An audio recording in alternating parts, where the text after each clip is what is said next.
Abanyamuryango b'ikigega cya RNIT baravuga ko banyuzwe n'uburyo umutungo wabo ucunzwe ndetse n'uburyo iki kigega gikomeje kuzamura urwunguko buri mwaka. Ni mu gihe ubuyobozi bw'ikigega RNIT Iterambere Fund buvuga ko abanyarwanda bakomeje gucengerwa n'umuco wo kwizigamira kugira ngo ejo habo hazabe heza. Karixte Kaberuka mu nkuru irambuye.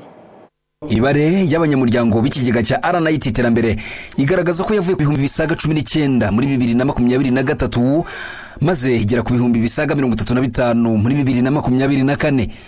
Bamwe mu banyamuryango b'iki kigega baravuga inyungu bamaze kubonamo bahereye igihe batangiriye gukorana na RNIT Iterambere Fund. Ni inyungu z'amafaranga tumaze kubona ku mafaranga twashoye muri Rwanda National Investment Trust.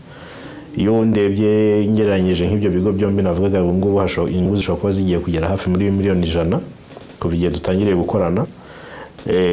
Bivuze rero yuko izo nyungu ubu nazo zongeye kuba ziherwaho habarwa izindi nyungu zirindwi ubwo kuko ayo nashyizemo akaba miliyoni 10 are cyangwa karengaho gake. Ubwo muri iyi myaka urumva kandi izo miliyoni 10 ngiye kuzishyiramo nazishyizemo nko muri 20 ariko iyo uteranyije ubona inyungu zimaze kujyaho zikabakaba miliyoni 7.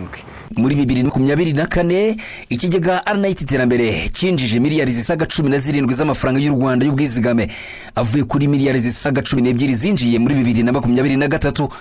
Umuyobozi mukuru w'ikigega Gatera Jonathan avuga ko muri imyaka 5 ya NST2 bafite umukoro wo kongera umubare w'abanyamuryango. Ubwizigame aho bugeze umunsi bugomba kwikuba kabiri mu myaka 5. Bivuze ngo mbese niyo ntumbero yacu natwe. Nukuvuga ngo ubwizigame dufite ahangaha ahubwo twe ntabwo buzikuba kabiri gusa ahubwo bugomba kwikuba inshuro 5. Bivuze ngo rero mu by'ukuri nta buryo tuzabigeraho tudafatanyije n'itangazamakuru. Bivuze ngo muri myaka 5 dufite kugera muri 2029 cyangwa se 30. Iyi mibare y'abantu bizigamiye umubare w'amafaranga yazigamwe bigomba kwikuba inshuro 5.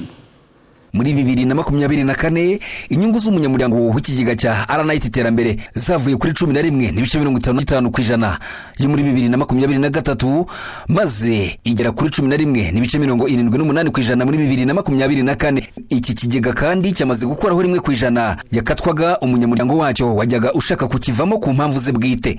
Karixte Kaberuka mu mujyi wa Kigali.